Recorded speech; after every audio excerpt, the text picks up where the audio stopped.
Okay, we'll resume. Thank you for your patience. Welcome New York City, welcome Buffalo. We're now ready to roll. Before we call the roll, I would like to introduce a new member at the Department of State. Matt Malia is the Deputy Secretary of State for the Office of Planning and Development. Matt, welcome to the department. Welcome to the Code Council. Would you like to share a few words with the council tonight? Very briefly, Ron, thank you. Very happy to be on the DOS team now. It's great to work for Secretary Perales and Governor Cuomo, and I'm just very, very impressed with what I've learned in the 2 weeks that I've been here, with the great work that Ron and his team do for the people of the state of New York. I look forward to learning a lot more about it and adding some value where I can, but really just let Ron and his people keep doing what they're doing. So thank you, Ron. Thanks very much. Okay, with that, Mark, will you please call the roll? Yes. Ron Peaster, representing Secretary of State Cesar Perales. Here. Paul Martin, representing State Fire Administrator Brian Stevens. Here. Vince Rapicello, representing Commissioner Peter Rivera. Here. Nick Altieri, representing the Honorable Helen Hudson. Here. The Honorable Judith Kennedy. Here. The Honorable Willie Lightfoot. Here. The Honorable William Tucker. Here. Joseph Sarwine. Here. Sean Hamlin. Here. Thomas Vanderbeek. John Flanagan. Here. William Tyne. Here. John Torpy. Here. We have a quorum. Okay, thank you, Mark. Agenda item number 2, minutes from the May 7th, 2014 meeting of the Code Council. You have the draft minutes in your agenda package. Are there any additions or corrections to the minutes?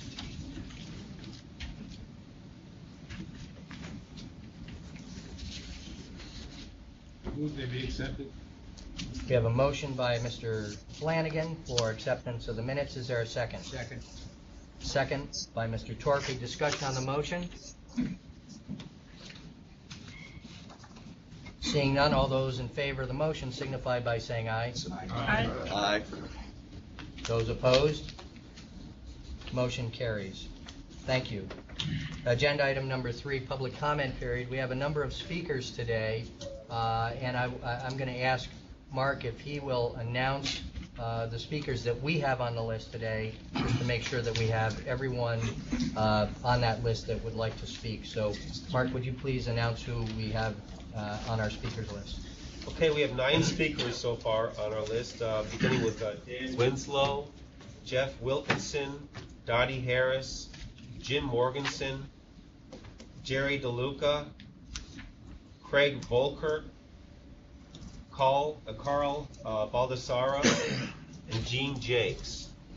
Is there anyone here that would like to speak where I did not call their name? Okay. Speak first. Okay. Frank McGarry. All right. Okay. Mark, will you please call the first speaker? First speaker is Dan Winslow, representing CNY Elevator Group, speaking on the Uniform Code update. Good morning, Mr. Chairman, ladies and gentlemen of council. I appreciate this moment to speak. I'll be very brief. I have a copy of my statement that I'll leave with the secretary for anyone who would like to read it in entirety. I strongly agree with the intention to disregard the adoption of the New York State Enhanced 2012 edition of the ICC codes in favor of adopting a blanket version of the ICC 2015. While I understand the frustration with the pace of progress, I disagree with the proposed solution. Many of us spent a good deal of personal resources and time in the technical subcommittees to produce a document for the adoption of the 2012 ICC that is consistent with the unique needs of New York State. Just as each municipality has the right to petition the Code Council for more restrictive legislative standards, so too does New York State have the necessary responsibility to amend the ICC to reflect the unique character of the state. Just as Buffalo and Malone have very unique concerns, New York State differs from California and Mississippi. In particular, New York State's mechanism of a segmented code enforcement by villages, towns, districts, counties, and state entities create significant challenges that most other states with centralized government code enforcement, like Pennsylvania, Massachusetts, Vermont, and Ohio, do not face. For the same reason that each municipality in New York State has the authority to redress their specific locality's issues to this Code Council, the state cannot surrender this body's responsibility by rubber stamping the 2015 ICC. The 2012 edition is ready for publication and implementation. It has been reviewed by multiple technical subcommittees under the chairmanship of the Department of State Codes Division, and many important enhancements have been included, which should not be lost. As a licensed sprinkler fitter in Syracuse, New York, I probably understand the innovations and importance with residential sprinklers better than most. But if a compromise cannot be resolved at this time by common agreement, then let's please table it for the next edition and not throw away all the hard work that has been done in other areas of the code. Please remember that the ICC is not a consensus document like the NFPA and the ASME, which allows competing interests to address their concerns. The ICC codes process is reserved for a single constituency, code enforcement professionals. Therefore, it is only at this state code council review level that other stakeholders have an opportunity to address their constituents' concerns. This has already been done with the 2012 edition. I urge the Code Council to issue the current document, and let's begin tomorrow, together, to work on the 2015 edition so that it can be published in a timely manner. If there are no questions, I'll leave a copy of this for anyone to read. I am due over at the plaza doing inspections today. Questions? Thank you, everyone. Next, we have Jeff Wilkinson, representing the Fire Marshals Inspectors Association, speaking on the Uniform Code update.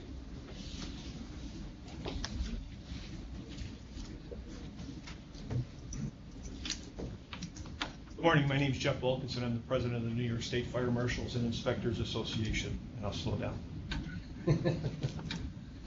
When the International Code Council published the 2012 International Residential Code, the code included a requirement for fire sprinklers to be a standard feature in new homes. That requirement was initially added to the IRC in the 2009 edition, and ICC's members soundly rejected efforts by the National Association of Home Builders to have the requirement repealed in 2012. ICC's membership has spoken very clearly on the issue of residential fire sprinklers, implementing requirements using a gradual and measured approach over a period of more than 20 years. ICC's legacy organizations began requiring fire sprinklers in multifamily occupancies in the 1980s. Those requirements were extended to single-family homes in 2006 via an optional IRC appendix. And in 2008, ICC members approved fire sprinklers as a standard feature to be included in all new homes. That action was upheld on appeal and was then reaffirmed at a 2009 public hearing before the ICC Residential Building Code Committee, which oversees the IRC. When the 2009 RBCC vote was taken, every member of the committee, other than the 4 who were appointed by the National Association of Home Builders, voted in favor of home fire sprinklers. The RBCC vote was then ratified by more than 1,000 ICC members in attendance at the hearing. When the ICC final action hearing was held in Dallas, Texas, to finish the 2012 Code Editions development cycle in May 2010, there were no public comments opposing the IRC sprinkler requirement. As a result, the requirement will be included in the 2012 edition of the IRC. 2009 IRC included the fire sprinkler requirement has been adopted by California, Pennsylvania, Maryland, and South Carolina, with many other states and local jurisdictions planning to consider this requirement when they update their code. Home builder associations in many states have pulled out all stops in an effort to block adoption of IRC sprinkler provisions. One notable exception is the state of California, where the Building Industry Association supported adoption of the IRC with a residential sprinkler requirement included. One issue that may ultimately shift the perspective of builders towards residential fire sprinklers is legal liability. Regardless of whether a state or locality chooses to amend fire sprinkler requirements out of the IRC, courts may well hold that it is incumbent upon builders to follow established standards of care for fire safety when they construct a new home. With every national code now requiring every new residential property to be equipped with fire sprinklers, that standard of care is clearly established and is now well known to the industry, especially given the high profile of HBA opposition to sprinklers. Accordingly, whenever a fire involving a post-2010 home is litigated, perhaps by a grieving family or by an insurance company seeking to recoup a payout for fire damage, a decision by a builder to not include sprinklers in a new home will be easily characterized as negligent, with a deliberate indifference towards life and property that yielded a defective home. Our governor recently signed into law the requirement for home builders to provide educational materials to potential home buyers. Unfortunately, there's nothing in that law about enforcement or documentation. This is a start, but it's not the end all. Members of the Code Council, it's time for you to do the proper thing and unanimously adopt either the 2012 ICC codes or work towards adopting the 2015 ICC codes in their entirety and make New York State homes safer for residents and firefighters. Thank you. Next speaker is Dottie Harris, representing the International Code Council, speaking on the Uniform Code update. Thank you. Good afternoon, Chairman, members, and staff of the State Fire Prevention and Building Code Council. My name is Dottie Harris. I'm the Vice President of State and Local Government Relations and your liaison to the International Code Council.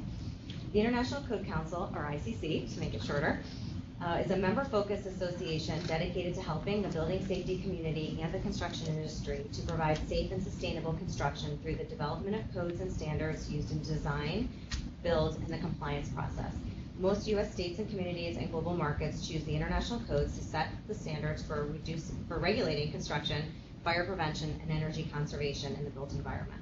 Since 2002, the state has utilized the international codes as the basis for the state fire prevention and building code, or uniform code as it's known. The international codes are currently adopted on the state and local level in all 50 states, including the District of Columbia, Guam, Puerto Rico, the U.S. Virgin Islands, and the Northern Mariana Islands. The international codes are revised and updated every 3 years by a national consensus process that strikes a balance between the latest technology and new building products, economics, and cost of construction, while providing for the most recent advances in public and first responder safety and installation techniques. Jurisdictions that utilize the most current editions of the codes, of the international codes, thereby ensure the highest standards for safety, energy efficiency, sustainability, and economic incentive and long-term resiliency of the built environment. The I-codes are correlated to work together without conflicts, thereby eliminating confusion in building design or inconsistent code enforcement among different jurisdictions. The ICC code development process is open, inclusive, and encourages input from all individuals and groups, and allows those governmental members, including federal, state, and local governments, to determine the final provisions. Any proposals to modify the codes must be accompanied by proper jurisdiction, which includes a cost-benefit analysis. The ICC code development process is comparable to New York State's State Administrative Procedure Act, or SAPA, as you all know, which was enacted to provide people with simple uniform administrative provisions. I am pleased that several New York code enforcement officials, building and fire officials, serve on ICC code development committees, as well as many other New York organizations. As a result, many New York State specific provisions that have now been incorporated into the international codes over the past 3 code development cycles, thereby reducing the number of New York State specific amendments. The expertise of New York building and fire officials, design professionals, builders, contractors, labor representatives, and all organizations interested in building safety is vital to your adoptions as well as ours.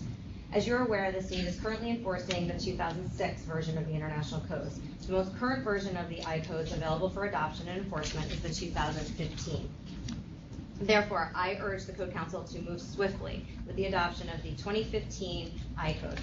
Additionally, I would recommend that these codes be adopted as unamended as possible so that governmental members will work through the ICC code development process to effect changes to the I-Codes that address their specific needs. There are numerous benefits to this approach, including what jurisdictions can learn from other communities, from other jurisdictions that interact in the process, savings to the jurisdiction in terms of time and money, and keeping the I-Codes on the leading edge of building science, which strengthens all communities. And I should also note that now this process is available remotely so that jurisdictions will be able to participate online.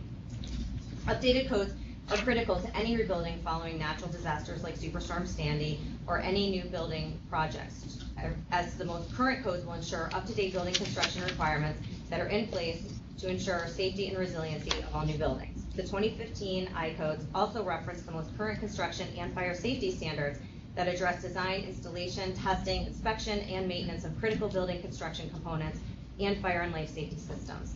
I have listed below just a couple of reports that I really think say a lot. A study done in 2005, which is now being updated, funded by FEMA, conducted by the National Institute of Building Science's Multi-Hazard Mitigation Council, found that for every dollar spent on mitigation, it would save $4 in losses.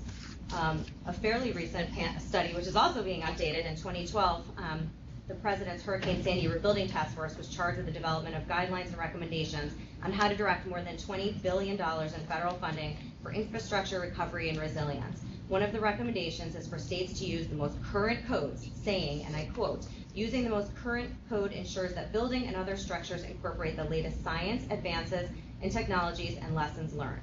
These codes help ensure that more resilient structures are built and communities are better protected from all forms of hazards and disasters." The International Code Council is honored to partner with the state of New York and look forward to serving your needs, continuing to serve your needs in the review, adoption, and administration of the updated codes of New York State. Thank you for the opportunity, and I'm also happy to answer any questions that you might have. Sure. I'm very curious about how many states, all of them obviously are using it as a basis. Yes. How many states are using it pretty much in total without a lot of modification? Can you tell me? Sure. I mean, I can give you a ballpark, and we do list all the codes online, and many of the codes we do as custom codes, like New York has done in the past, where we actually coordinate the provisions within. So that's online as well as the base codes. That being said, I would say every state modifies Chapter 1. Chapter 1 is the administrative provisions. Most states have their own. It's almost written from the perspective of if you don't have a building department or a fire department, or well, everyone has a fire department, but if you don't have these administration requirements in place, this is what we would recommend. So most states do. So therefore, that's always modified, Chapter 1. The rest throughout, some more than others. I would say New York is probably around in the middle. There's quite a few modifications. I would say some states do far less. It's usually, the majority is in Chapter 1, and then, maybe less. I would also go on the record to say that it's become less and less modifications as we see more states participating in the process.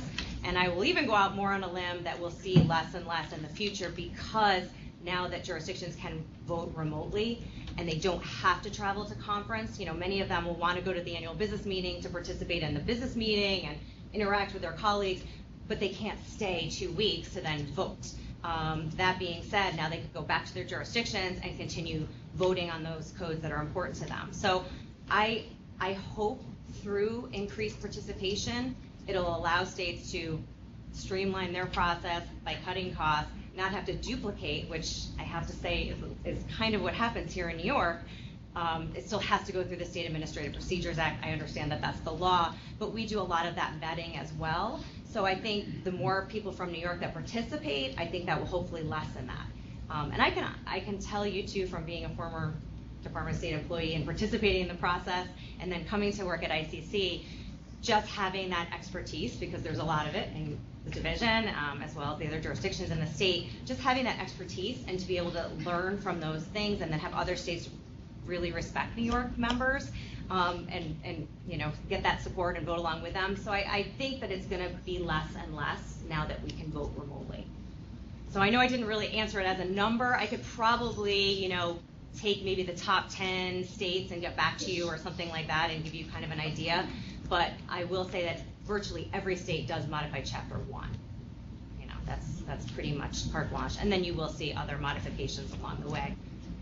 But you don't have some percentage of, never mind Chapter 1. Yeah.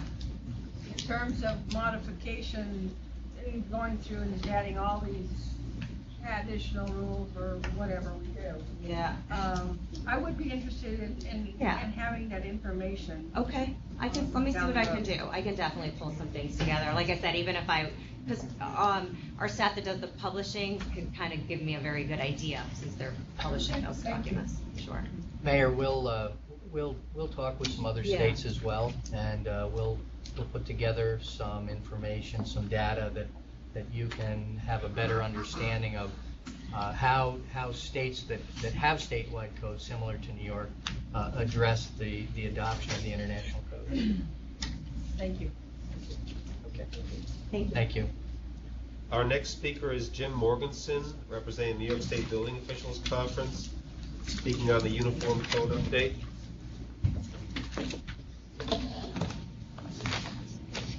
Good morning. Thank you for the opportunity to be heard. Thanks to the Department of State staff for putting this together, and congratulations to the new members. My name is Jim Morganson. I am the president of the New York State Building Officials Conference.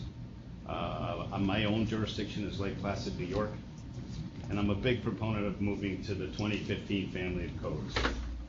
At your last meeting, my comments were read into the record.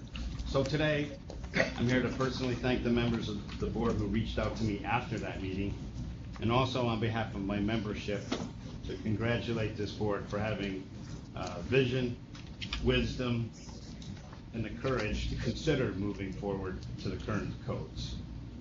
On their behalf, simply stated, as building officials, these are the tools that we use. We wish to use the most current codes, and our goal with those tools is to build the safest buildings and to save lives. Therefore, we continue to ask, please provide us with the best information possible, the most current codes and standards. This is a concept whose time has come. And since the last meeting, I have found, and it's interesting because the gentleman that spoke, very first person who spoke, was the only person that I've spoke to since then, and I'd love to meet him afterwards, who even had a thought that wasn't, let's go forward toward the 2015 code. The support has been overwhelming, the folks that I've talked to. The only slight resistance is people don't believe it. When I talk to them, they say, how can you not be using current language, current codes, current standards? There's a sort of disbelief factor. Once they get beyond me telling them that no, we're not on current code, we're stuck back several cycles, then the support becomes overwhelming. And again, this is a concept whose time has come. The latest group, I just got it, I wasn't in time to put it in the record, I do have copies. The Association of Towns, and this may be a corny way to do it, but get them around it.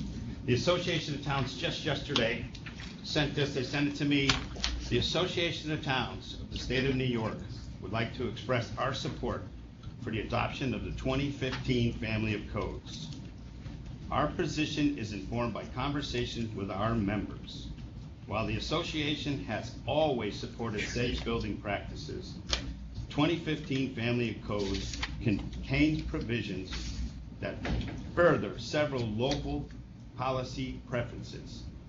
Big statement there, they further local policy preferences, such as increased disaster mitigation, provisions for aging population, and continued energy efficiencies. In furtherance of these issues and in others, the Association of Towns encourages moving to the 2015 family of codes. Again, overwhelming support for a concept that I believe the time has come. History will show us that there is nothing more powerful than a concept whose time has come. I think that today the time has come. I think that this group has the power to make it happen. We, in my membership, applaud your efforts. Thank you for the opportunity to be heard. Good luck, and God bless your work. Thank you.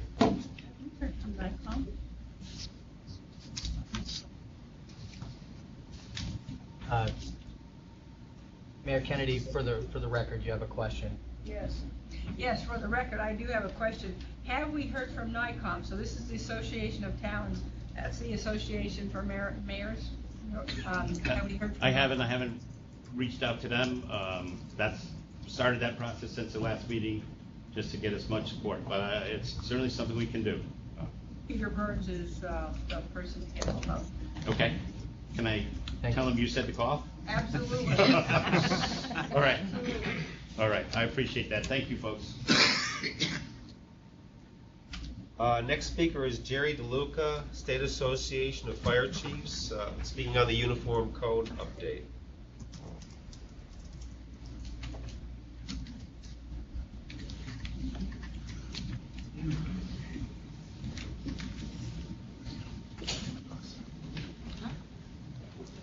Good morning. Thank you for the opportunity to speak. I'm Jerry DeLuca, Executive Director of New York State Association of Fire Chiefs. And I'm standing here today shoulder to shoulder with Joe Finnegan, past President of Firemen's Association of the State of New York, more commonly known as FASNY, Tom Rinaldi, Second Vice President of New York State Association of Fire Districts, and John Black, representing the New York State Association of Professional Firefighters. I'm the only one speaking. They're here to support me. New York State Association of Fire Chiefs represents more than 11,000 current, past, and future career and volunteer fire chiefs throughout the state. FASNY represents more than 90,000 volunteer firefighters in the state.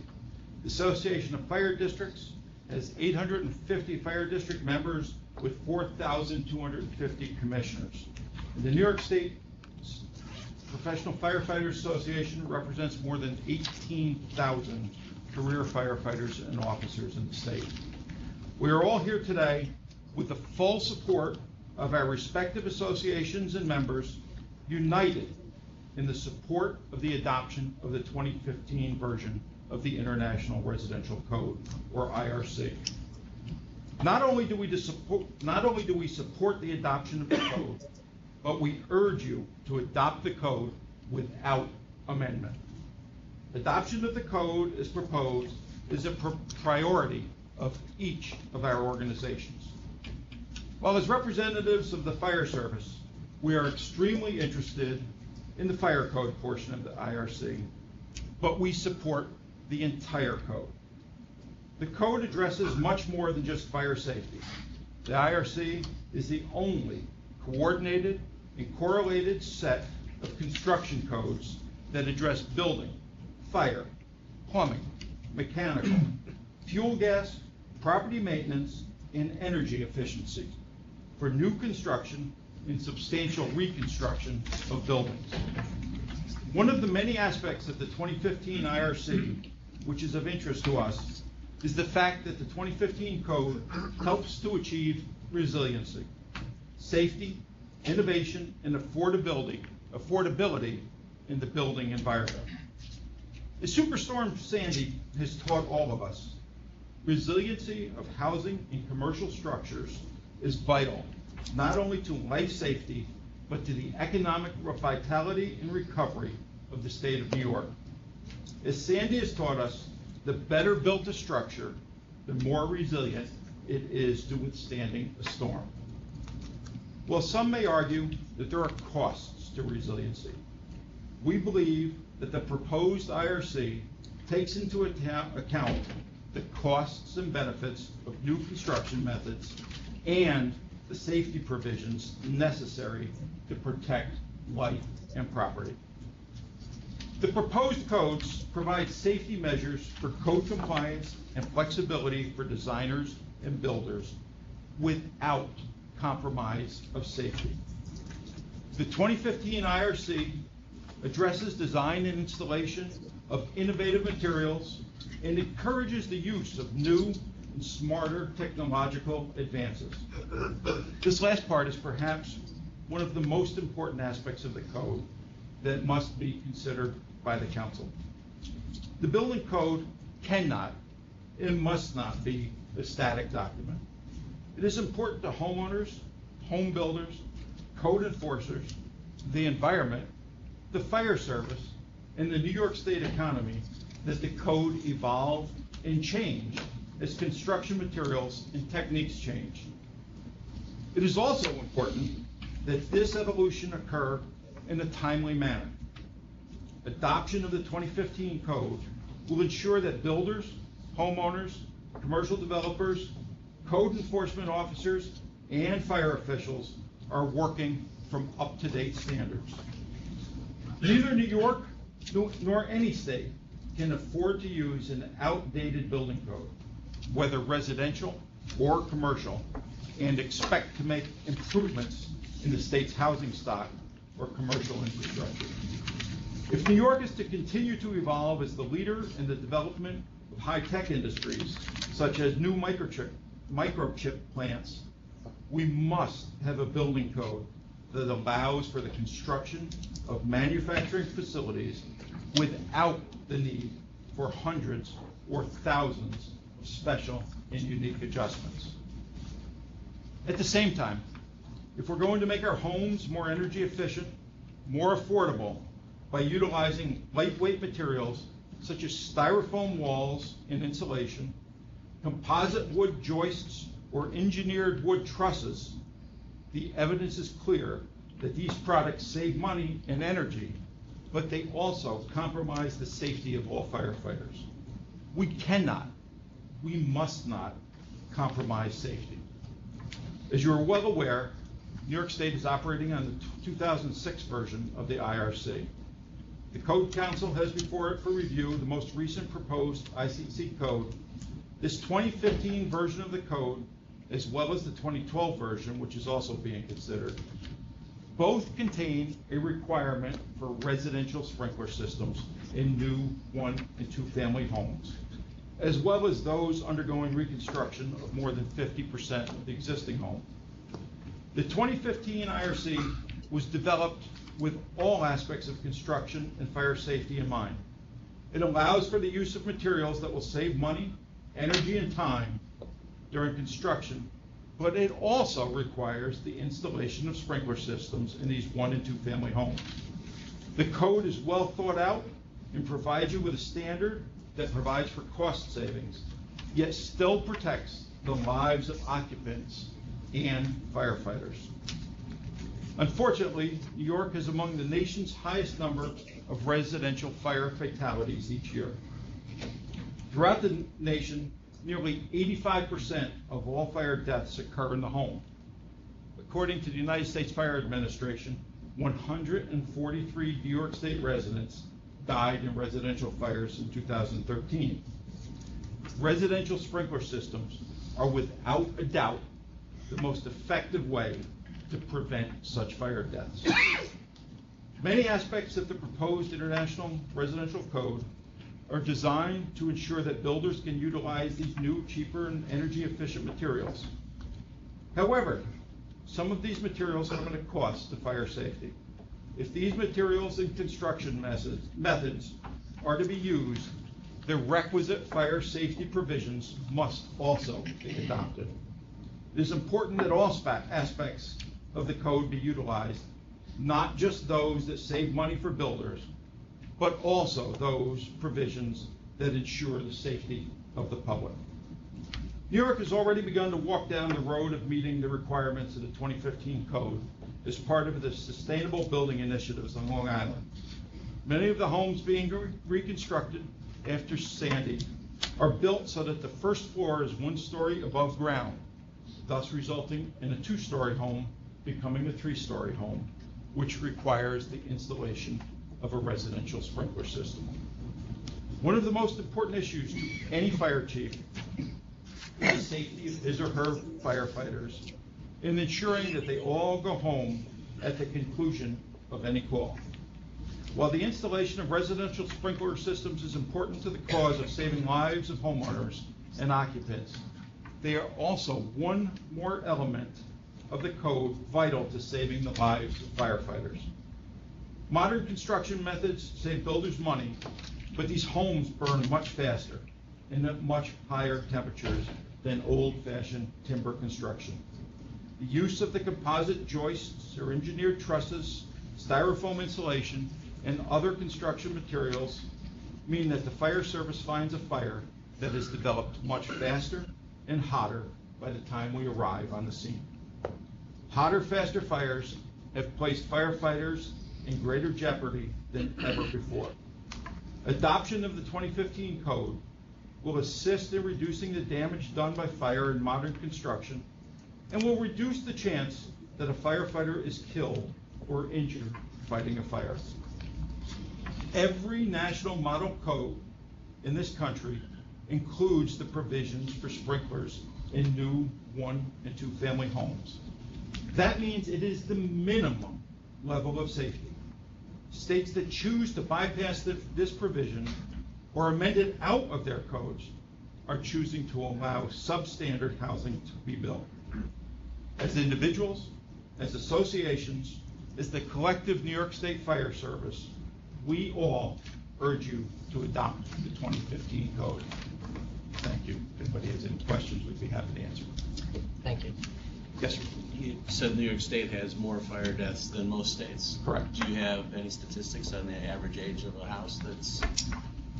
I that has don't fire have them deaths? with me, but we can provide that. I'd love to see that. And I also am curious, you're saying that the more modern codes in building constructions are creating houses that are, at some level, more dangerous, you're saying? They burn faster, the materials burn at a much hotter temperature and much faster, both the building materials and the contents. So you feel more modern homes are more dangerous than older homes? Correct. Maybe we shouldn't go to 215 and 20,000, So we're saying 2015. 2015, the code with all the provisions included will bring together the safety and the affordability and efficiency. Not just part of it. Thank you. Thank you. Mr. Sauerwein? Just clarification. You mentioned the IRC several times, the residential code several times, but some of your comments, I noticed it, to me anyhow, it implied that you were, for the association, you were more in favor of adopting the entire family of We're particularly 2015 concerned ICC? with the international residential code. Thank you. Thank you. Our next speaker is Craig Olkert from the Fire Equipment Manufacturers Association.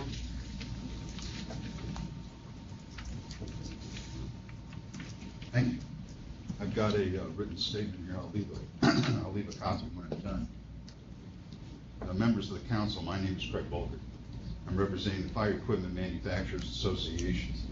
I'm writing to you regarding a proposal before the State Fire Prevention and Building Code Council, which would mandate electronic monitoring of fire extinguishers in virtually all occupancies. FEMA is an international group of leading fire protection manufacturers working together to educate the public about fire prevention in order to save lives and reduce property damage. Member companies include Amerex Corporation, American Pacific Corporation, Halotron Division, Brooks Equipment Company Incorporated, Buckeye Fire Equipment Company, Bolex Incorporated, Dixon Powhatan, Elkhart Brass Manufacturing Company, Getz Manufacturing, Larson's Manufacturing, Luxford Gas Cylinders, Mercedes Textiles Limited, Potter Romer Fire Pro, and Wilson and Cousins. Member companies manufacture top quality fire protection products such as portable extinguishers, fire hose systems, fire suppression systems, and interior equipment. All necessary components of a complete and balanced fire protection plan.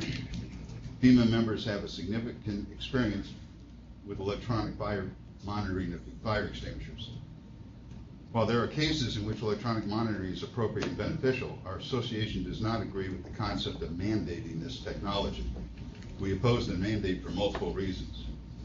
On fire safety, mandated electronic extinguishers removes the requirement for a monthly visual inspection of portable extinguishers.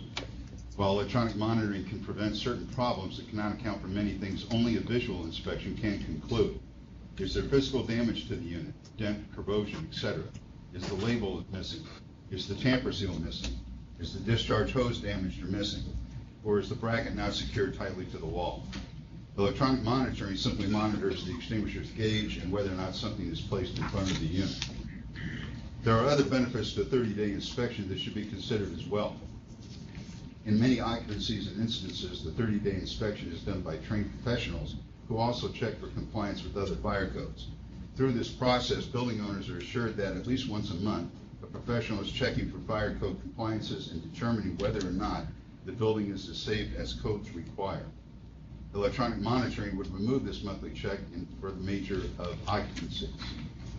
Common examples of fire code issues and extinguisher problems identified during a monthly inspection include a bent pull pin, operating handles, gauges, and hangers, pull pins secured with baling wire instead of a UL-listed tamper seal, strap-type brackets held closed with cable ties, missing discharge hose and nozzle assemblies, broken seals, bracket straps, gauges, and hose clips. Again, electronic monitoring could provide benefits in select instances, but other situations call for visual inspection, which maximizes the assurance of safety for building occupants. On cost, using the information from the proponent's submittal, it currently costs approximately 0.016 or 16 thousandths of a cent per square foot to install portable extinguishers in a building. That's assuming one portable every 3,000 square feet at approximately $50 an extinguisher.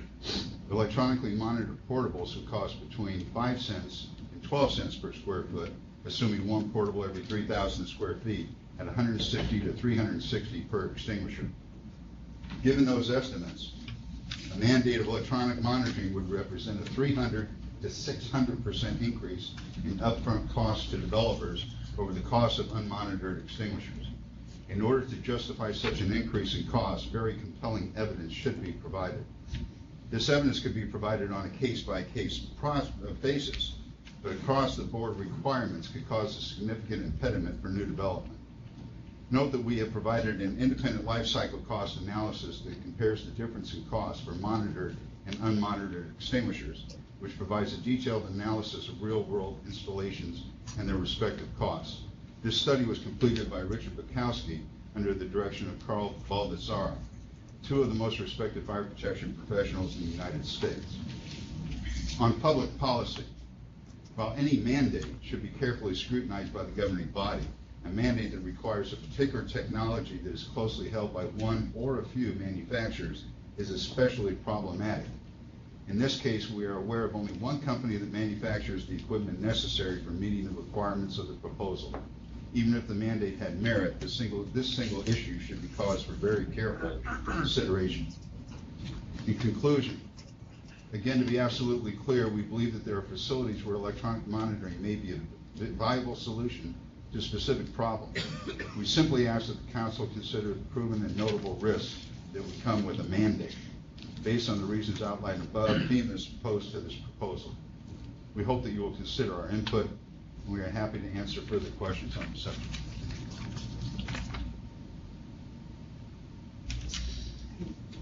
Okay. Next speaker is Carl Baldassara from the Fire Equipment Manufacturers Association. Good morning, ladies and gentlemen. I'm Carl Baldassara. I've been a fire protection engineer for 40 years. You might know me. I am currently serving as the ICC's chair of its Code Technology Committee, although I'm not representing the ICC or the Code Technology Committee today. As mentioned, I was the project manager and co-author of the report. I am no longer with Rolf Jensen and Associates.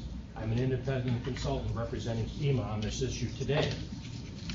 I hope you've had a chance to look at the study. I was commissioned by FEMA to look at the life cycle cost of electronic monitoring of fire extinguishers. The analysis was prepared in accordance with the ASTM standard titled Standard Practice for Measuring Life Cycle Costs of Buildings and Building Systems. The analysis, like many other life cycle cost analysis, considers all costs over the assumed lifetime of the system being analyzed and then brings them back to a present value, a standard method of comparing alternatives. Purchase, installation, and testing costs for the monitoring equipment were obtained from two major vendors of fire alarm equipment, Siemens and Simplex. Fire extinguisher purchase and maintenance costs were obtained from publicly available records of contract awards to cities and states available on the internet.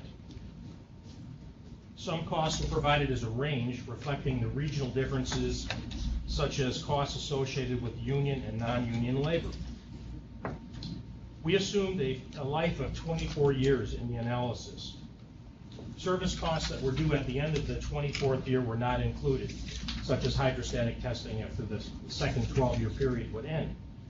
We also did not include any salvage or disposal costs at the end of year 24.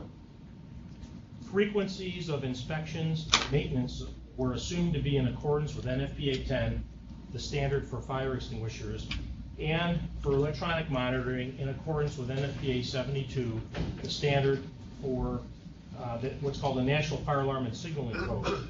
These standards are those adopted by reference by the International Building and Fire Codes. According to NFPA 10, electronic monitoring only affects the requirement for 30-day inspections, does not affect any other periodic extinguisher servicing.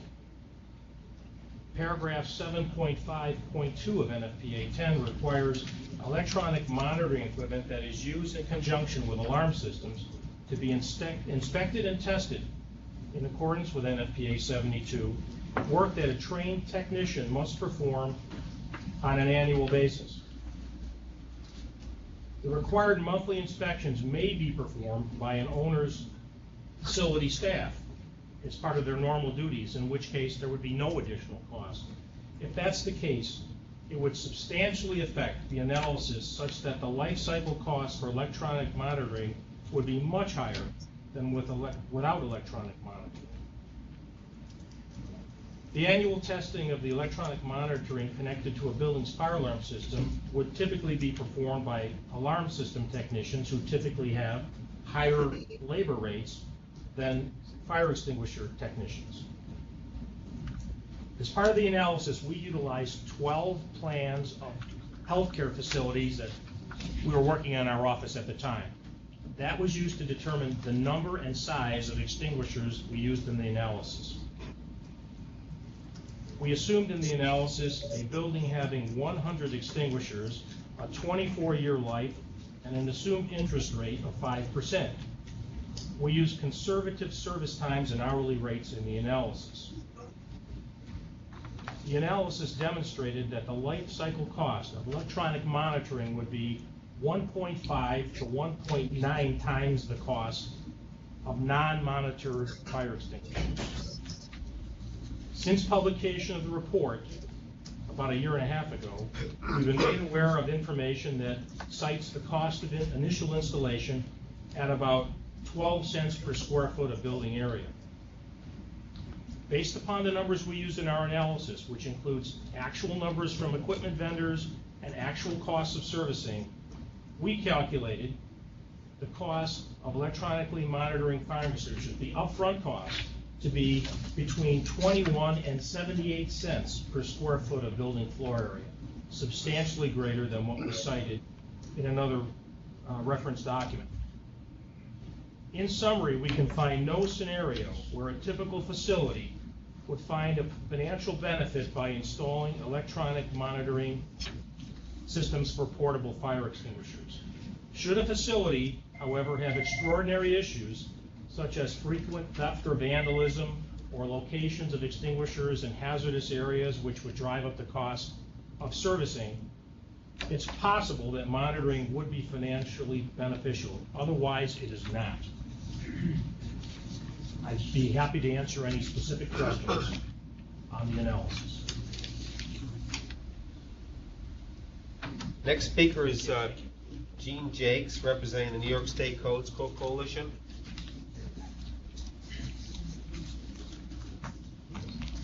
Good morning, everybody. I represent the New York State Coast Coalition, which represents New York fire chiefs, districts, fire marshals, Fire Association of New York, and building officials in New York. I have a letter I think you've all received. I'll just read it for the record. The adoption of 2015 codes. Occasionally, in one's career, absolute correct course of action is clear. Adopting the 2015 family of codes is one of those unique opportunities. This single decision will immediately better protect all people of the great state of New York. Agreeing to adopt the most current 2015 codes guarantees proactive taking leadership position, ensuring public safety in all built environments. Therefore, let it be known that the members of the New York State Coalition speak in one voice, in full support of adopting the 2015 Library of Codes, therefore allowing everyone in the construction industry to be working with the most current, best design information and standards available, creating the use of science-driven solutions to all building and fire safety regulations, providing a uniform approach to the challenge of modern construction techniques, with the goal of a safer, more economic, stable, new and revitalized buildings for the benefit of the citizens of New York and emergency personnel who protect them. Our entire membership stands ready to assist and looks forward to your leadership on behalf of the New York State Coalition. Thank you. Thank you. Questions? Next One speaker. thing I have to say is, where was solar energy in 2006? You guys were way behind. Next, and the last speaker is Frank McGarry, speaking on the electronic monitoring of portable fire extinguishers.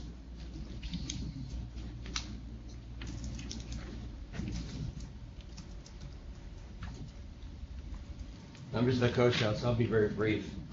Wanted to share with you some information that had recently become available from the National Disability Rights Network, wherein we've been talking about the compelling logic of monitoring fire extinguishers on a 24/7 basis.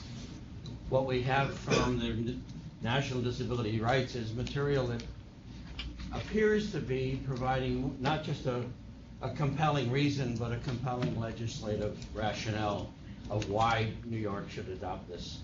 And I'd like to leave this with you and share it with you. And just going to comment with my colleague on this issue that just spoke, both colleagues for that matter. We answered questions regarding their study with the staff of the Department of State and gave them background that we have produced for addressing those issues. And I think that rationale, that information should be available to you. The comparative on the monetary cost and the long term, that should be available to you. And I ask you to look at it closely. The other issue that I wanted to address is the fact that we found actual sites, installation sites, VA hospitals, that have found it very economic to monitor their fire extinguishers for a lot of different reasons, one of which was the amortization of the cost of those extinguishers and the monitoring was about 3.5 years, which is not a bad payback for a fire protection device that enhances the safety for not only all citizens, but especially for the disabled community. I will leave these with you. In fact, if you can pass them around this way, there should be enough marked for the staff and for the members that are in the remote locations that you can send it out to them. And thank you. If you have any questions, I'll be glad to answer. Thank you.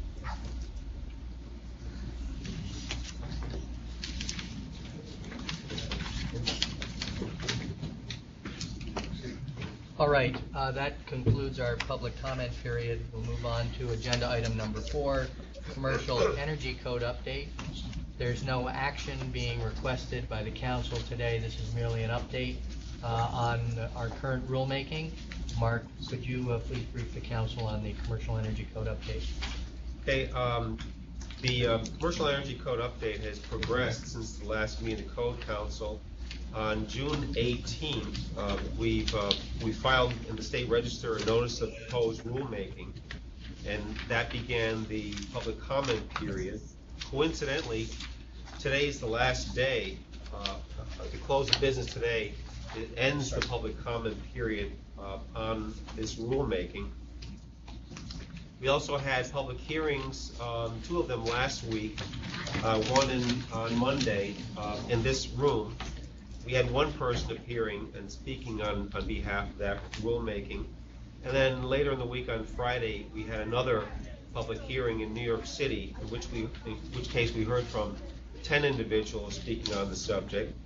And as of today, we've received 5 letters, each with multiple comments on this rulemaking. So far, we've received several comments in favor of the rulemaking. The bulk of the comments are either editorial suggestions or suggestions to update some of the lighting requirements in that rulemaking to the 2015 edition of the International Energy Conservation Code. After today, we will begin to assess those comments. We will report back to the Code Council on that assessment, and probably at the next meeting scheduled for November 18th, at which time we will be asking the Code Council to vote to adopt that rulemaking. I did ask the Code Council members, except for the 3 new ones, because this was before that, to keep the date of September 16th open and available, just in case we decide to act on this sooner. At this time, our intention is to have it on the agenda for the next scheduled meeting on November 18th. Thank you. Are there any questions for Mark on the update to the Commercial Energy Code, where we are in the process?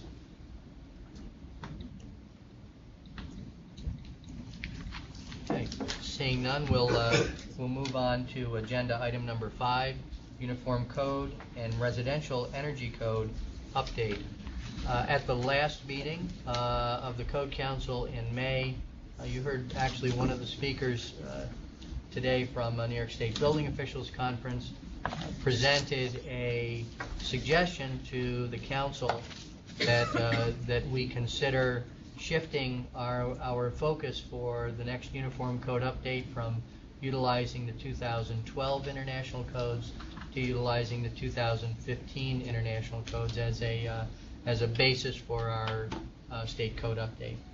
The Code Council asked the Department of State and the Codes Division to come back at this meeting with some information that would describe to the Council how making such a shift might occur, what it would look like, issues regarding timing, and some of the logistical steps that we would need to take if the Code Council was to make a decision to shift as suggested.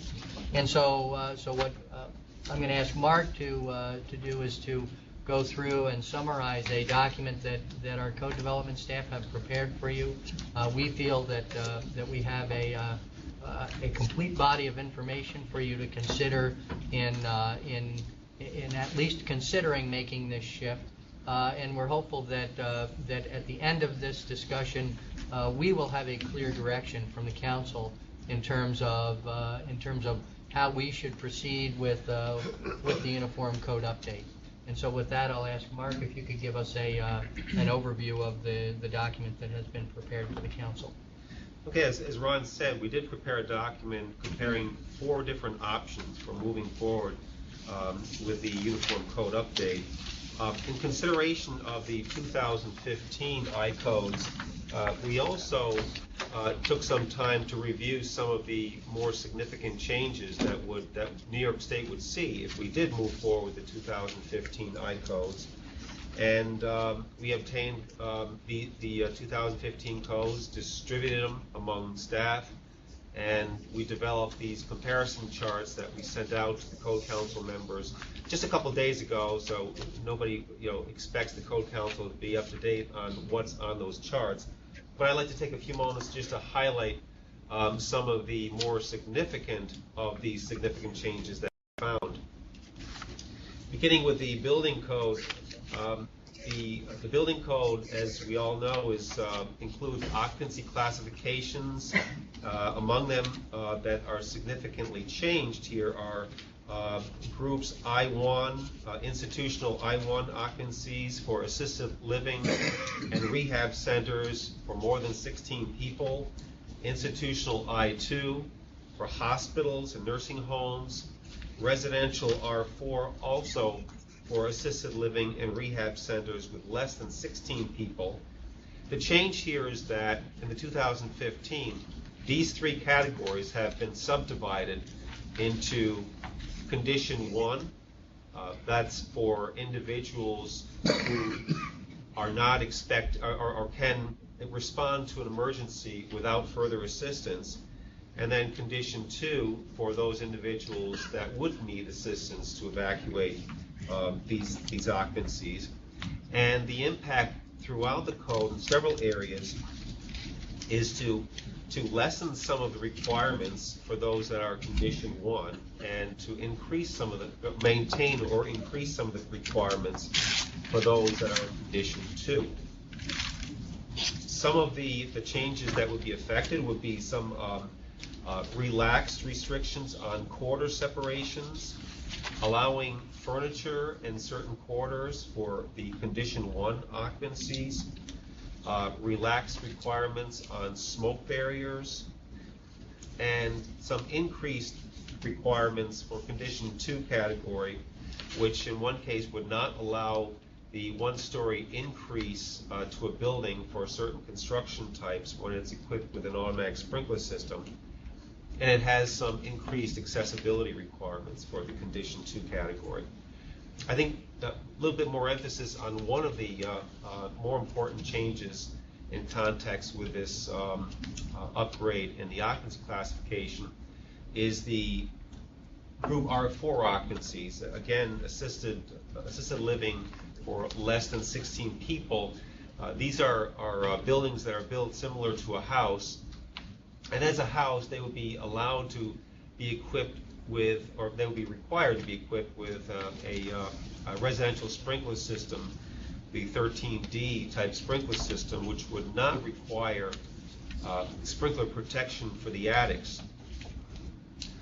The enhancement here, or not the enhancement, the change here with the 2015 is that it would require some attic protection for the condition type occupancy, Condition Type 2 occupancy, that would either require sprinkler protection throughout the attic, or it would require the attic to be of non-combustible construction, or of fire retardant construction, or it would require the attic to be equipped with heat detectors connected to the already required fire alarm system.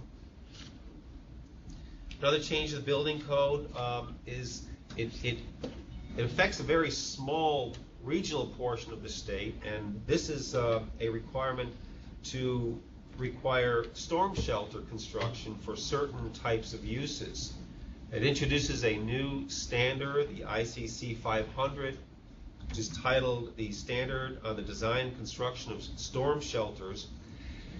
It would be required in a mapped area, a national mapped area, where the anticipated mapped tornado wind speed would be 250 miles per hour or higher, and that carves out a small portion of New York State, the far west southern corner around Chautauqua Lake and south to the Pennsylvania border. And it would be required for 911 call stations, emergency operations centers, fire rescue, ambulance, and police stations, and also in schools. So again, it'd be a very small part of the state, but it could have a significant effect to that region. Another change is a new provision that would allow an unlimited fire area under certain conditions for mixed occupancies that are connected to hazardous group H5 occupancies. These are the semiconductor fabrication facilities. A requirement for buildings that have assembly occupancy on roofs that exceed 100 people for restaurant or nightclub type uses, then the building below it would have to be equipped with the automatic sprinkler system, or other assembly occupancies exceeding 300 people on the rooftop would also have that same requirement.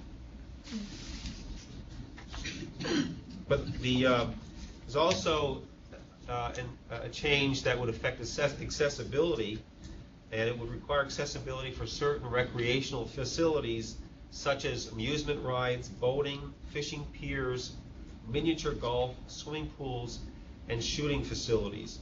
Now, some of the Code Council members might remember when I presented the report on the Building Code Technical Subcommittee, and they recommended that the Code Council adopt the Chapter 11 accessibility requirements that are appearing in the 2015 I-Code, and these are the same things that the committee was recommending.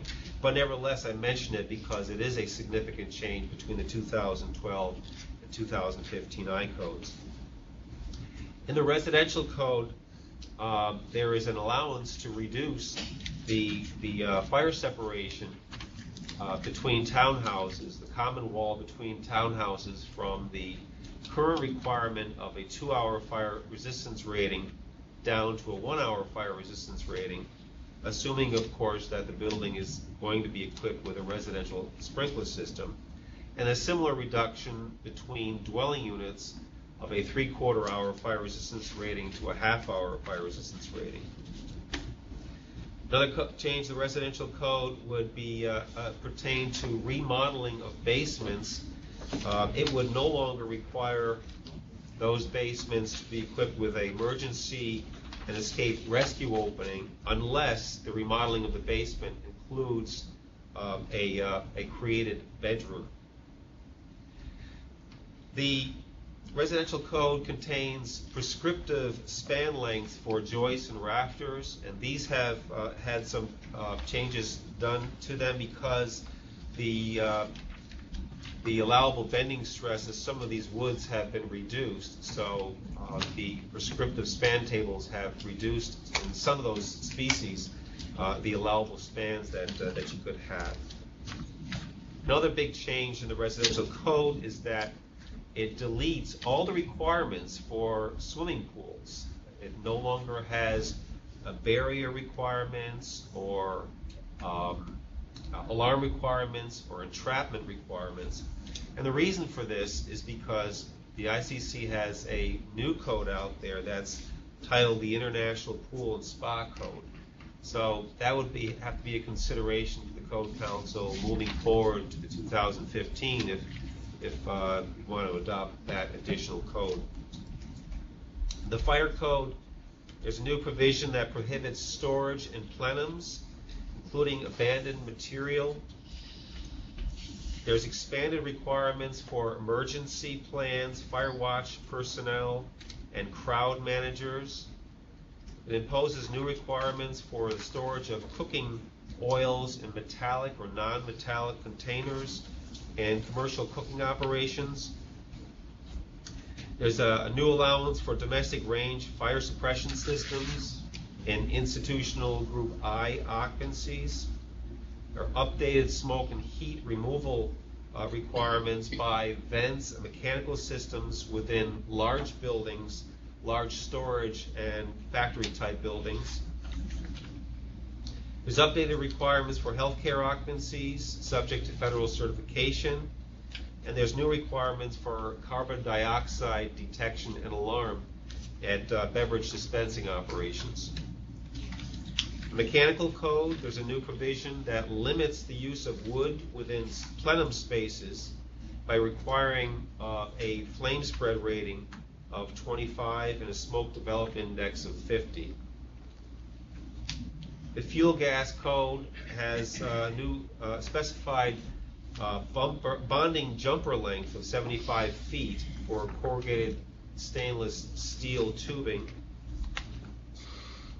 It also imposes a new requirement for plastic pipe for venting appliances that now requires that they be either listed or approved by the manufacturer. and there's a new allowance for power ventilators to be used for a dryer exhaust duct. The plumbing code, there's a change that modifies the water test on drain, waste, and vent systems that reduces the 10-foot head height down to 5 feet for the testing of these piping materials. So once again, we did, in response to the Code Council's request, looked into 4 different options for moving forward to the update of the Uniform Code. We looked into the pros and cons, which I think in most cases are pretty obvious, and we also estimated the adoption date for each of these options. In doing so, we provide a list of all the tasks and activities that we see being required, and between the options, most of these tasks are uniform across all the options, but the ones that have the largest impact on the timeline is the options that include the use of the technical subcommittee to review the 2015 codes. We use a standard time of 3 months. That's an estimate. And then another large impact would be if we went with a newly published code specific or custom to New York State. We're estimating a timeline of 5 months to before the ICC could develop a draft of that document, and then having several cycles of review and editing going back and forth between the Department of State and the ICC.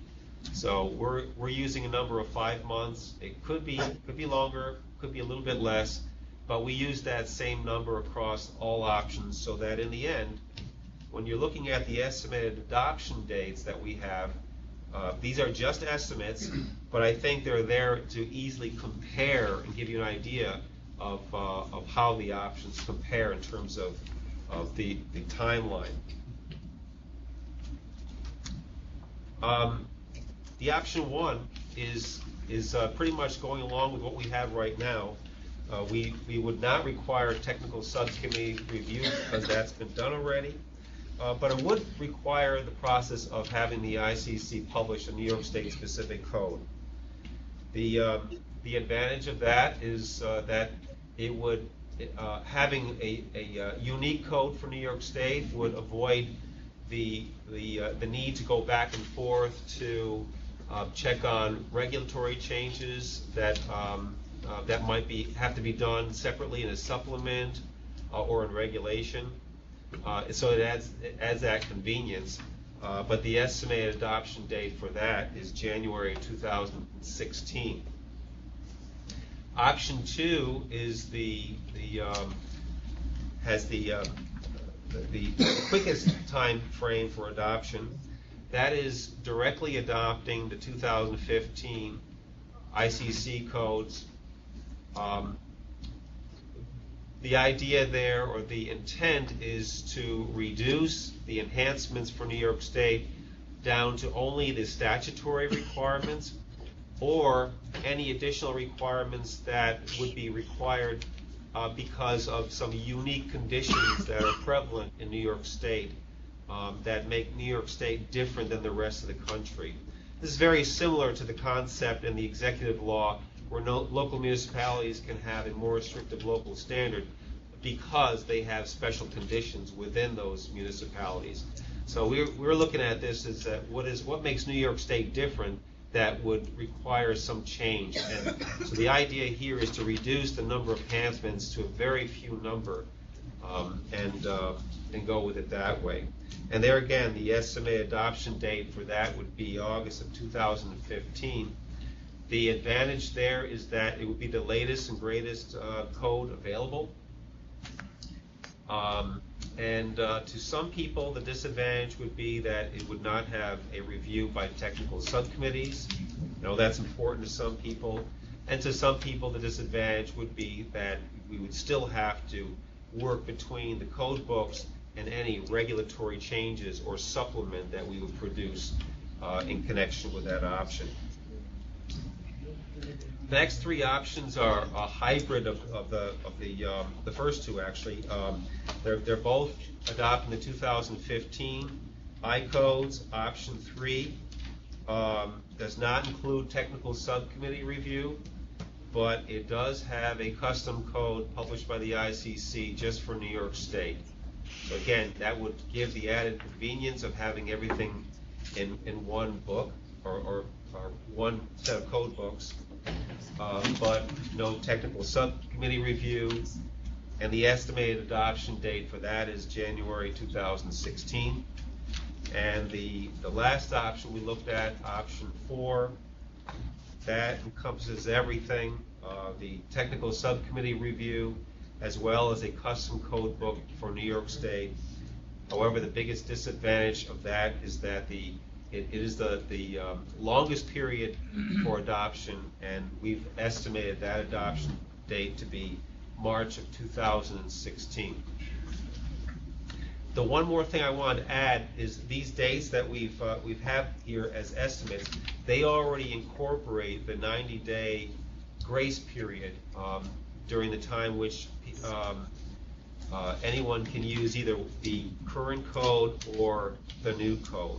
So these would be the estimated dates for the fully effective time in which the code would be in place. That's what we have. Okay, thank you, Mark. What I'd like to do is I'd like to see if anyone has any questions that they'd like to ask Mark. Let's go through those questions, and then once Mark has answered any questions that you have, we're going to take a short break, and then we'll go into discussion on the various options that Mark has laid out for you. Okay. So with that, does anyone from the council have questions for Mark, either on the technical review that has been conducted, or the options that have been laid out? Any questions for Mark? Mr. Altieri? I have a question on option 2. I noticed that option is not with New York State amendments added into the code. It's just off the shelf. They are more specifically limited amendments, because we have to have amendments no matter what.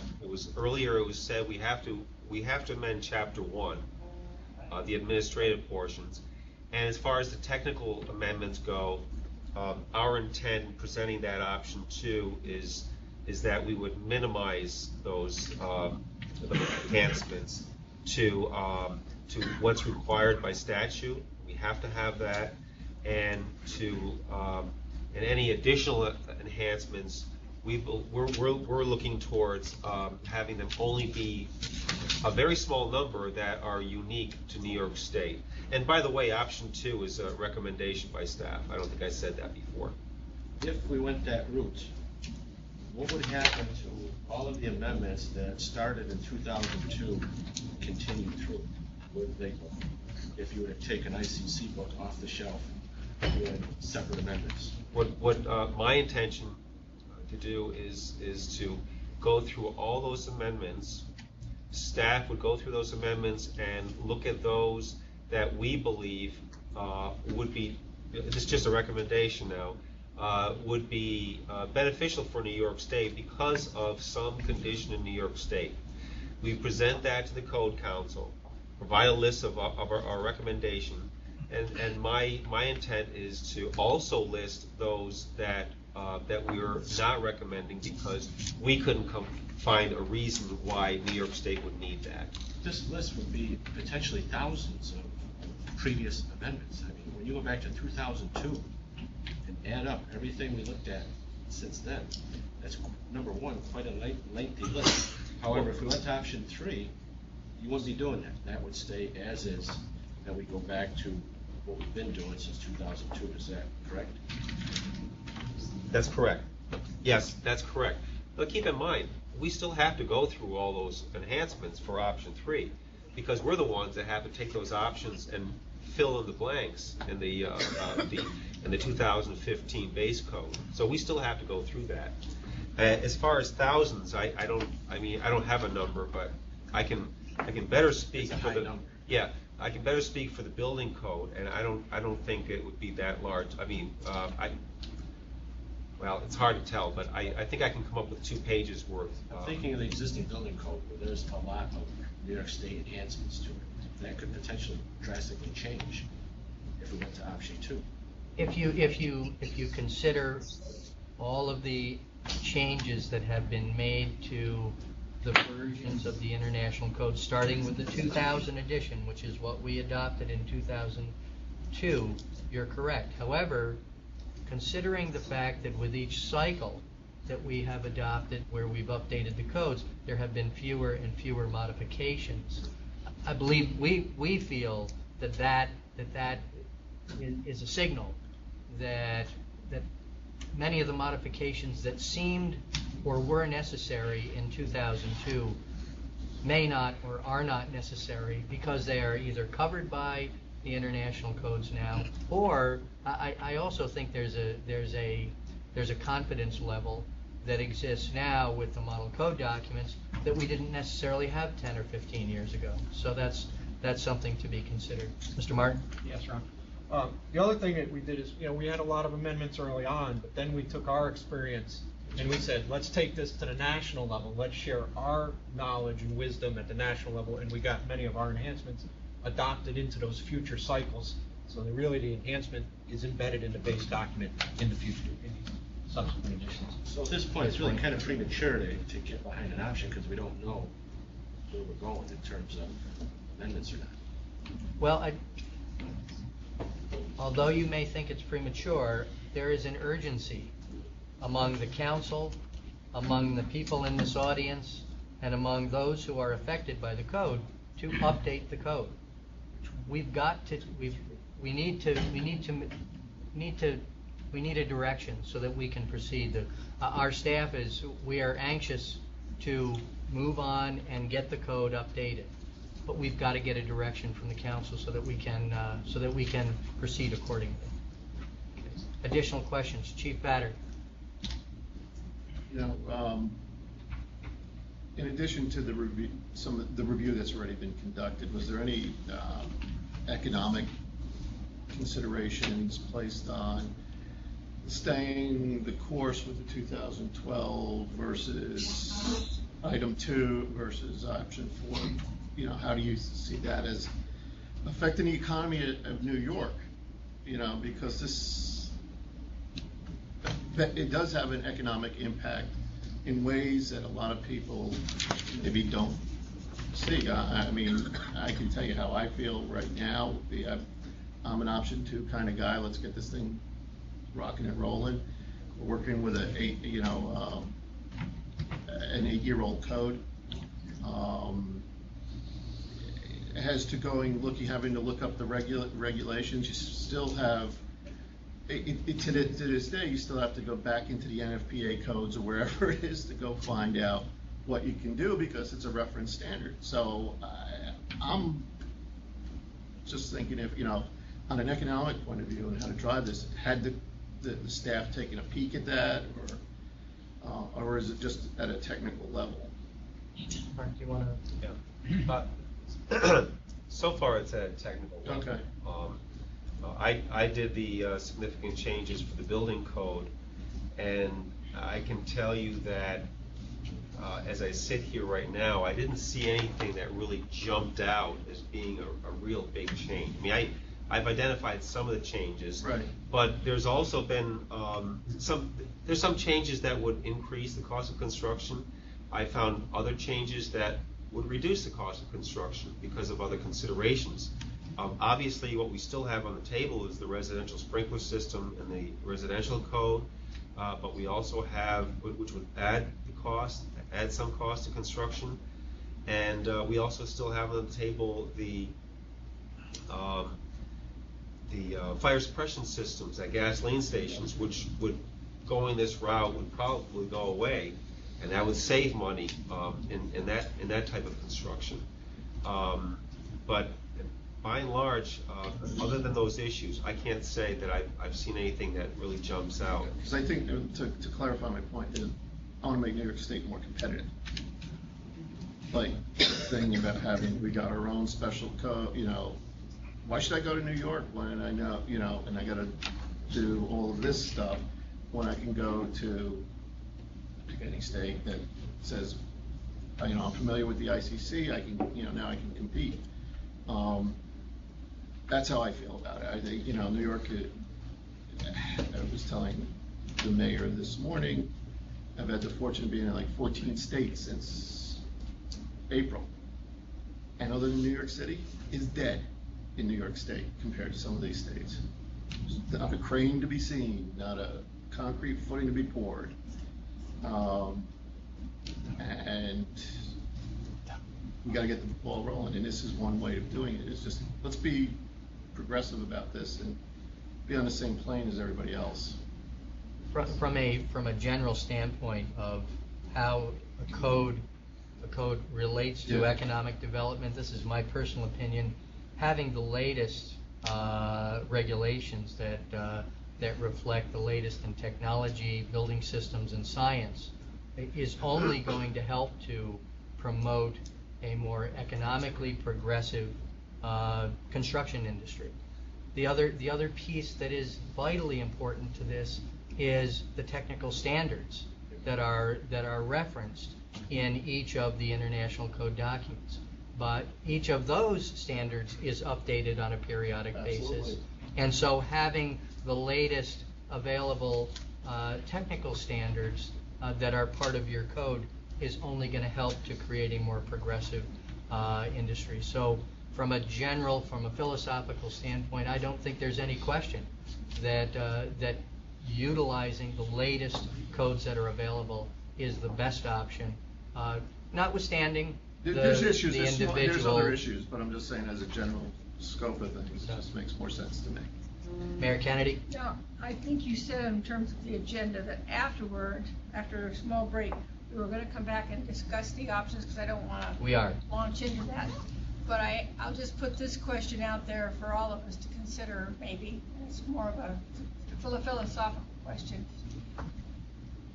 Why do we think that New York State is so unique? Sometimes it's like, my basketball team is better than your basketball team. My town is better than your town. Why do we think that we are so unique as a geographic area, given it, yes, we have unique, geography and things like that, but from a building perspective, and we try to do these things that are different, and I, like you, I've traveled in many states, lived in many states, and had a construction background, and I have to ask myself, why is this gas station in Pennsylvania different than that gas station in New York, across the line?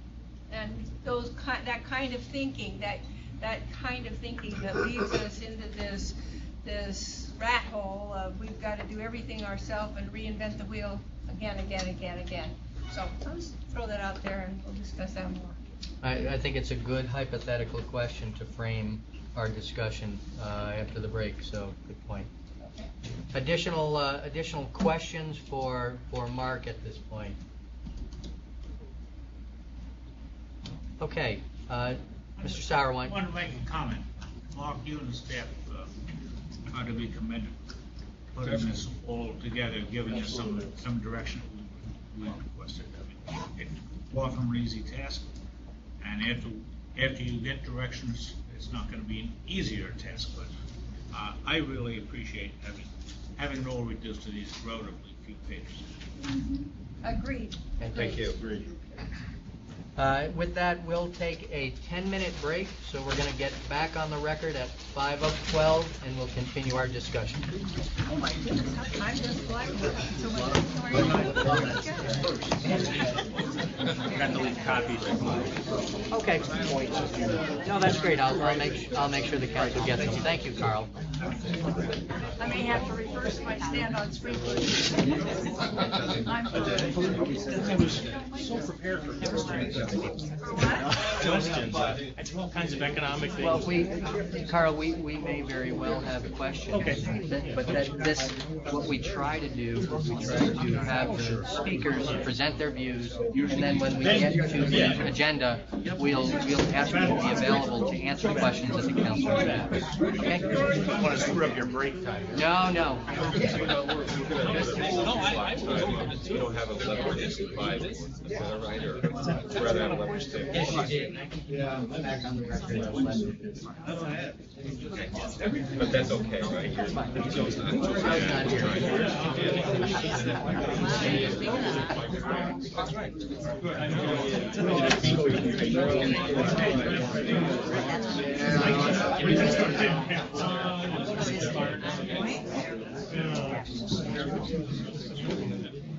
I can send you one.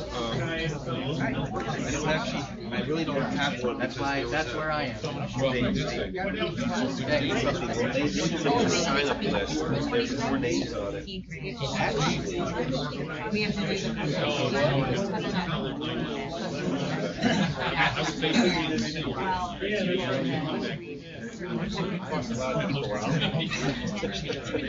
That's what we have.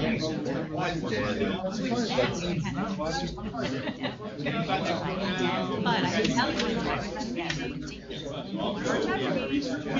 we're a very competent person.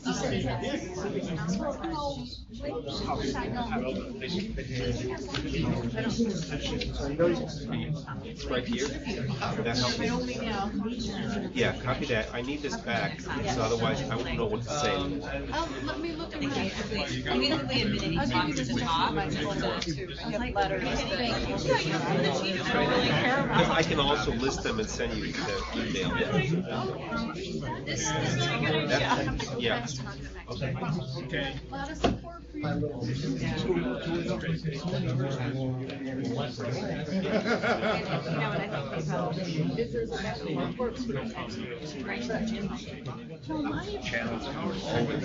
Okay, I'll see you over there. After this, we're gonna head over. I rode with all the, I rode with them, so I think, switch off your parking lot. Yeah. Yeah, instead of those.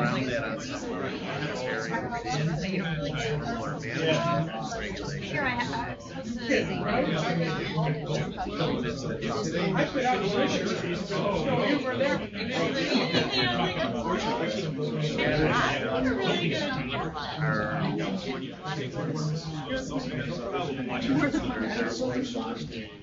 Like ULI patterns.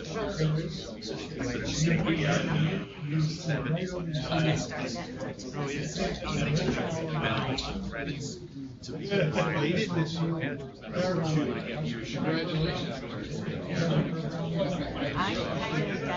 There is a fourth by the end of 2016.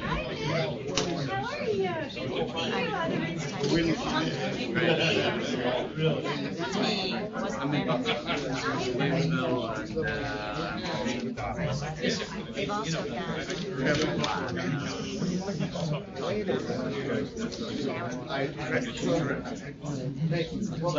Thanks very much.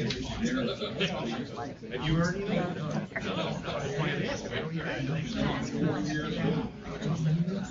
The only comments I get is your age. They're trying to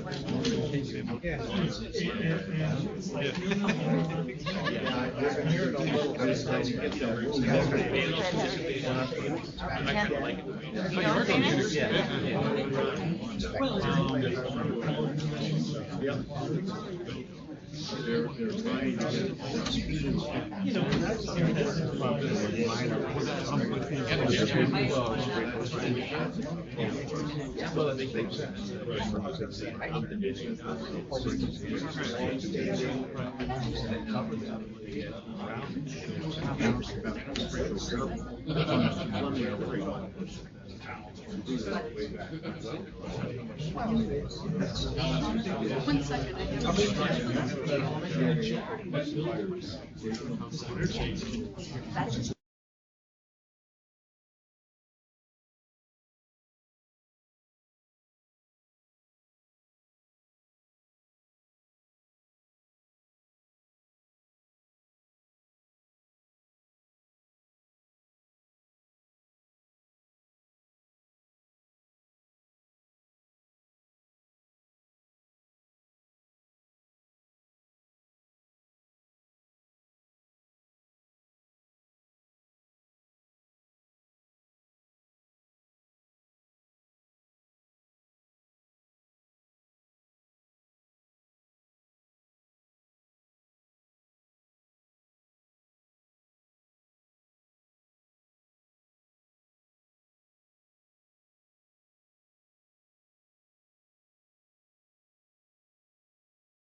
there are a series of options for you to consider. We are asking the council to give us direction, hopefully based on one of those options.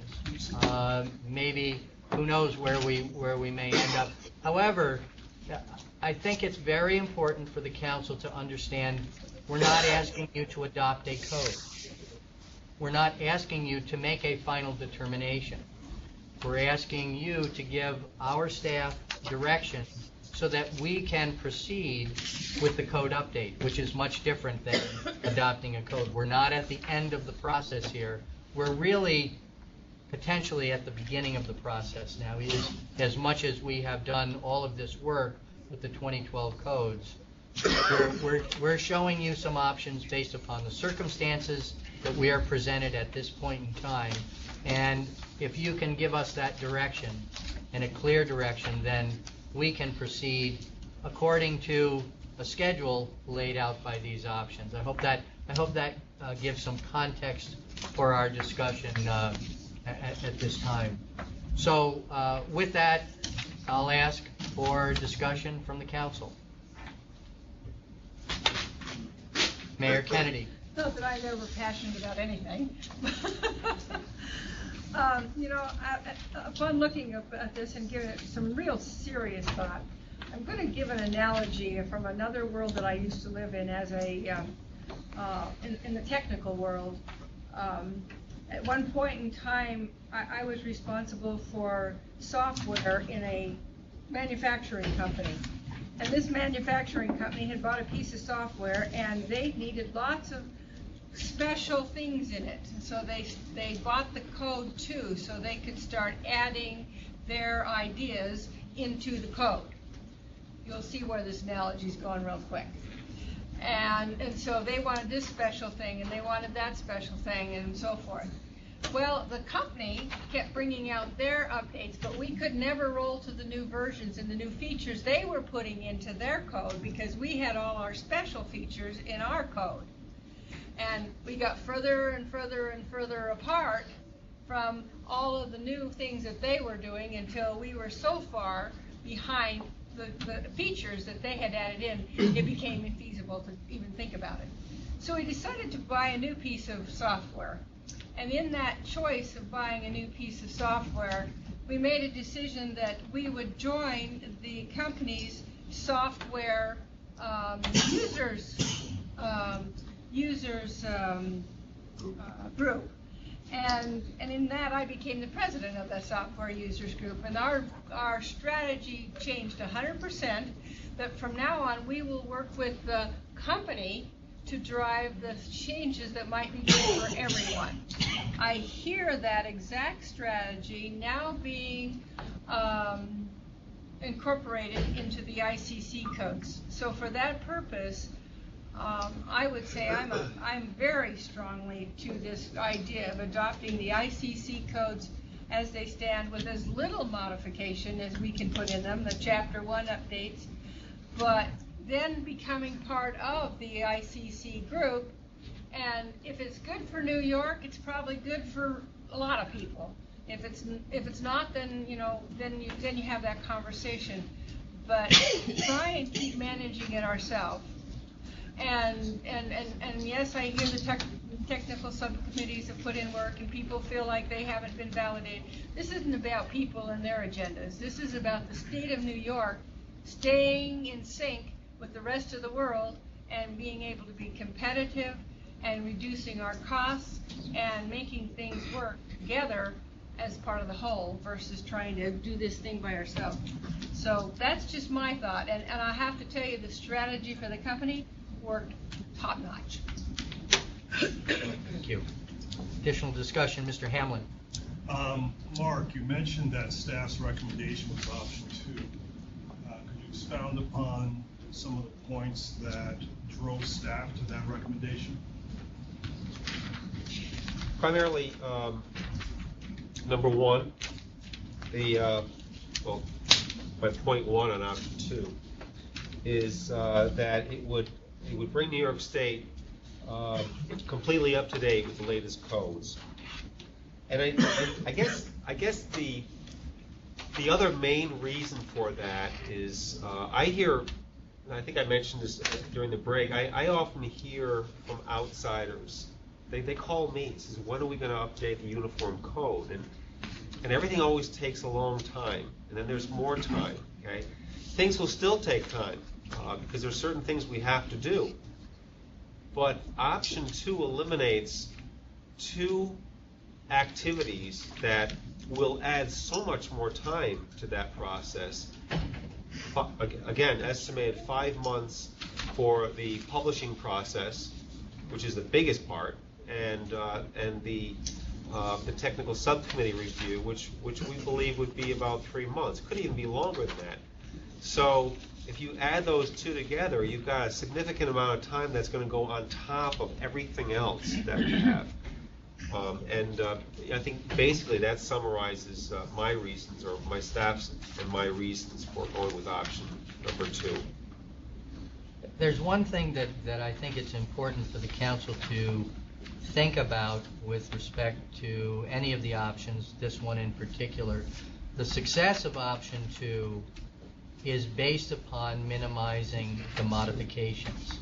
Because if you minimize the number of modifications to the model code documents, it allows you to get to the end and not have to have a unique New York State code book. When we adopted the 2000 edition of the International Codes back in 2002, there were numerous modifications, a lot of modifications. So many so that it really became untenable to use the model code books themselves. We had to integrate those modifications in order for us to be able to create an enforceable document, something that the regulated people who are regulated and regulators could understand and use. And so option 2 is contingent upon the council thinking about how important it is to minimize the number of modifications so that when you get to the end of the process, you have a code document, you have code language that you don't need to integrate into a unique document. Additional discussion, Mr. Tyne. Do you have any feel for what other states are doing and how much modification has been brought to the table when other states have adopted it? I mean, the original intent of going to ICC to start with was to create this uniformity in code so that any builder could build in any jurisdiction and know what the rules are. It should be good for everybody in principle, but as you noted, there's a litany of things that came out of the gate into it that essentially made it a New York State code anyway, and not even a New York State code, because every municipality, every jurisdiction appealed for their own changes and their own idiosyncrasies to be built into it all over the place. So that level of uniformity has never really happened. If we're going to go to this with minimal adoption, minimal amendments to it, that's great if we do it, but it doesn't achieve anything if every other state doesn't do the same thing. You're still left with a code that's uniquely New York because we're the only one that has it without significant modification. What are other states doing? How close are they staying to the original ICC code? That was a question that was asked earlier, and that's something that we're going to do some research on. We'll present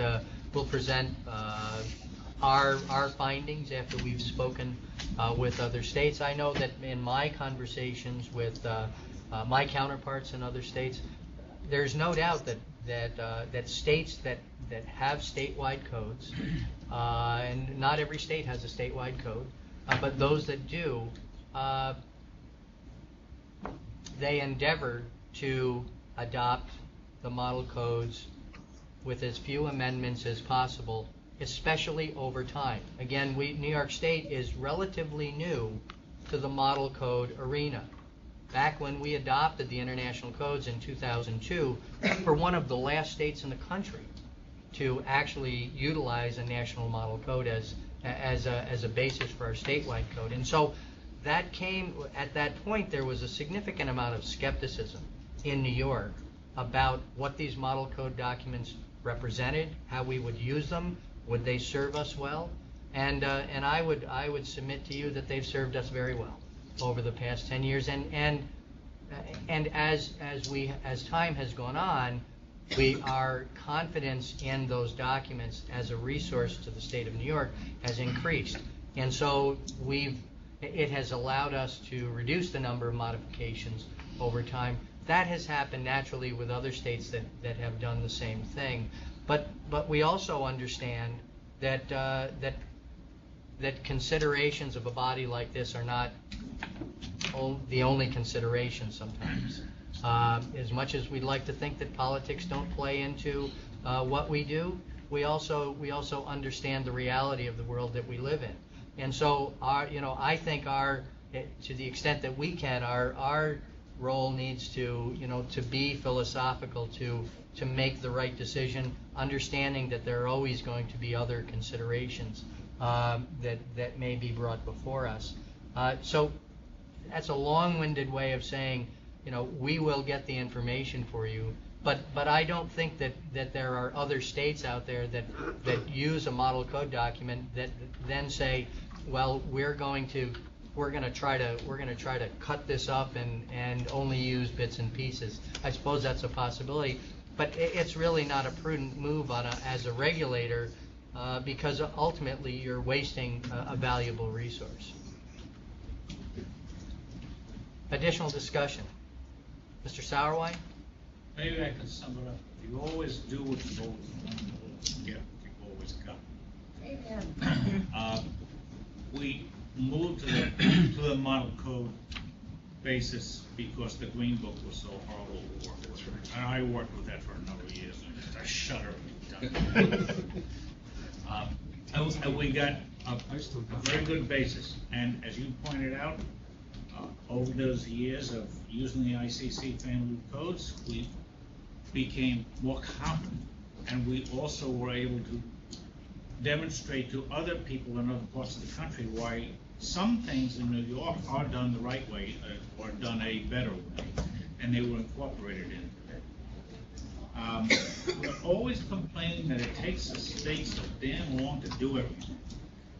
And here we're spending all this time to adopt a code that's going to be 2.5 years old, 3.5 years old by the time we get it. It's incumbent upon us to move forward, to make some changes. We heard the comments about what's not happening in New York State. We've heard some comments about what makes us so different. Yeah, there are some differences. There's always going to be differences. But I think the time is here, and the time is right now. Let's jump on board with the 2015 model code. Let's try to eliminate the enhancements, if you would, to the degree possible. I don't want to get into a debate on what those enhancements are going to be, because that's for another time. But I think option 2 is the best way to go. And I think it was in the comment section under option 2 under pros and cons, a separate document that lists all the New York requirements by virtue of statute, or down the road we feel that's what has to be in there. So that you're really going to look in the ICC book and the New York State book. And that's the only 2 places you go. And I would be very much in favor of option. Is that in the form of a motion, Mr. Sauerwein? Yes, sir. I second it. Okay, so we have a motion by Mr. Sauerwein, seconded by Mayor Kennedy. Let's take discussion on the motion.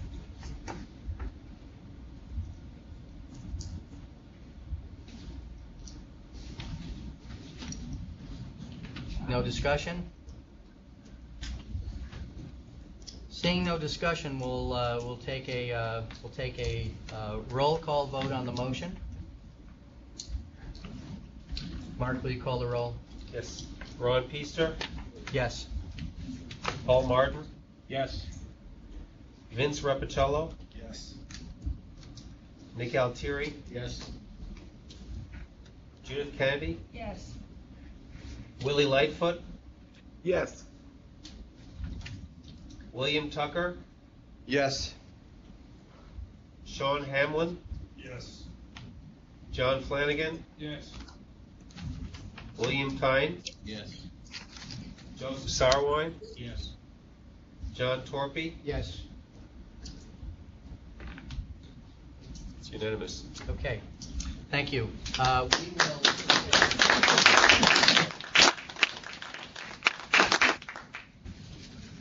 We have clear direction. We will begin our work and with haste, because this is an aggressive schedule. But that's the kind of goal we want to have.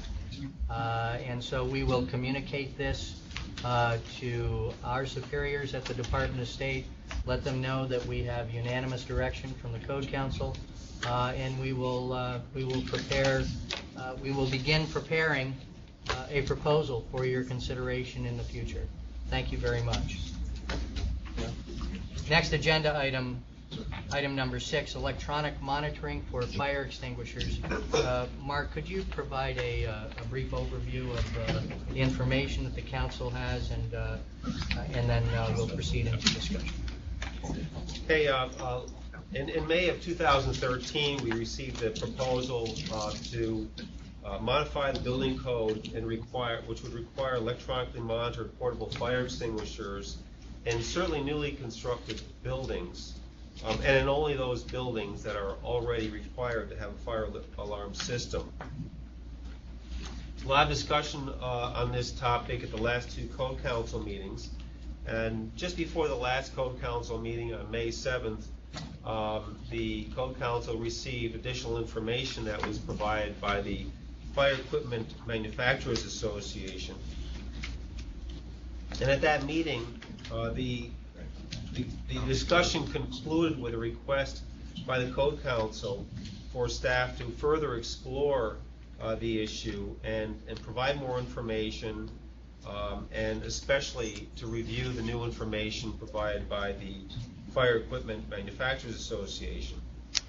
We believe we've done that. We sent a review to the Code Council members.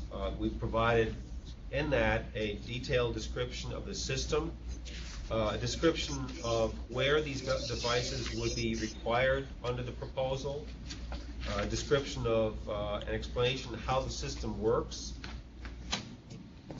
Code Council wanted to know of other states that mandated this requirement, and to our knowledge, only the state of New Hampshire mandates this, and at this time, no model codes have this as a requirement. We also explained some of the benefits of this proposal. We added more information on the accessibility issues, and I think most of all, we took a very close look at the information that was submitted by the Fire Equipment Manufacturers Association. Most of that was a cost analysis. Subsequently, we also received cost analysis submitted by Mr. Frank McGarry, and we provided that to the Code Council and compared the two, and provide a summary of all that. In the end, we believe that the electronically monitored fire extinguishers can add significant benefits for occupancies, for certain occupancies anyway, and uses. We believe they would be especially beneficial to those occupancies that would experience a high level of theft or vandalism, because in doing so, it would increase the cost savings related to the loss of extinguishers and replacing them and repairing them. But again, in those areas that or uses that experience a high level of theft and vandalism.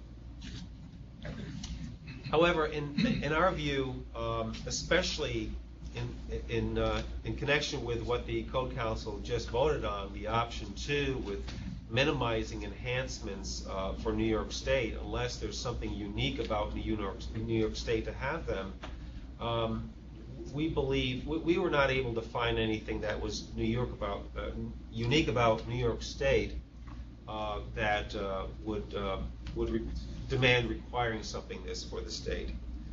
So in the end, although we believe this has merits, we believe that it's something that would be better vetted through the ICC process, and if it makes it into the model codes, then New York State would be adopting this at a later date. But this would open the door to a larger group of interested parties to look into this and adopt it at that time. That's what I have. Okay. Any questions for Mark?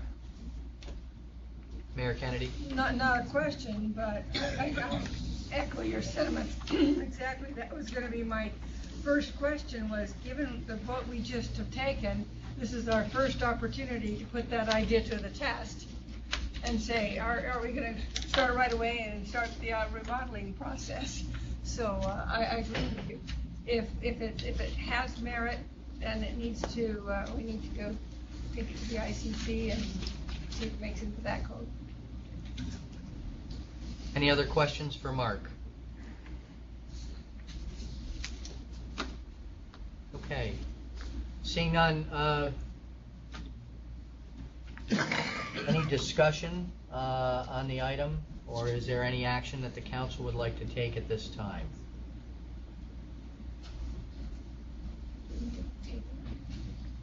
Sorry? Do we need to move to table it? No. Okay. Okay. Okay, if we're, no additional discussion, Mr. Saroway, excuse me. I have mixed feelings on this. I understand the intent of it. I appreciate the concern that was raised by the disabled community, and pardon me if I'm using the incorrect term, but, and I certainly want to do everything to help those folks survive any kind of fire situation. But I'm still mystified as to how implementing this helps them. Get out. Don't worry about the fire. I understand that if they can't do stop, drop, and roll, and a disabled person his clothing catches fire, or her clothing catches fire. I understand you need to use a fire extinguisher. But for the largest number of instances, the best thing any occupant can do, unless he or she is trained as a firefighter to some degree, or at least trained in fire extinguisher use, the best thing you can do is raise the alarm and on your way out, let the other folks know what's going on, get out, and then from inside call the red trucks. So I cannot make that connection. Why the disabled community seems to think that this is it. And I have read their documents several times. Why they think it's going to be a big improvement. My other concern is, will we have an unintended consequence if we require this and there's only a single manufacturer, or a single supplier of this? I have concerns about perception and what are we actually doing. That's where I am. I'm very much divided on this. Additional discussion? I have a comment. Mr. Lightfoot? Yes, sir. I too want to concur with my colleague there. As a firefighter, I think the most important thing obviously is life safety. And I agree, especially when it comes to the disabled community, that it's a hard enough time from a firefighter tactical perspective to make sure that individuals are getting out of the facilities as quick as possible and as safely as possible. And I think, especially since we have no way of guaranteeing training to individuals in these facilities or types of facilities to utilize these types of extinguishers, I think that we may be sending somewhat of a mixed message to these type of facilities and individuals living in these type of facilities that, you know, we want them all to make sure that these extinguishers are there so that they can use them. However, we can't guarantee that they know how to use them. And being in several fires in these types of facilities in the Rochester area, I find that most people really don't know how to use extinguishers, really don't know. And if anything, normally the message that we can send is that the biggest thing we're concerned about in the safety of the people of the state of New York is that they get out safely, as quickly, and notification are the premier, most important things other than making sure that fire extinguishers are in place. Because most of the time, these fires cannot be put out by fire extinguishers, and especially someone who's disabled have enough tougher time just figuring out how to get out. So I'm not torn on this issue. I don't think that this is something that I'd be willing to support at this point in time. Being that, from my perspective, I think that the message should be to get out safely. Thank you. Additional discussion. Mr. Flanagan. I would ask the question, these can be installed today by choice, is that correct? Yes, they Yes, can. that's what I thought. Yes. In other words, if someone wanted one in their building now, they could put it in. Thank you. Additional discussion?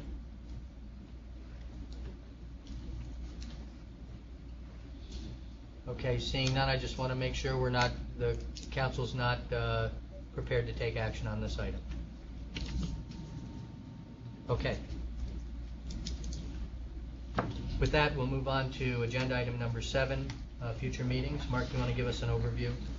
This will be very quick. At this time, the next meeting of the Code Council is scheduled for November 18th, 2014.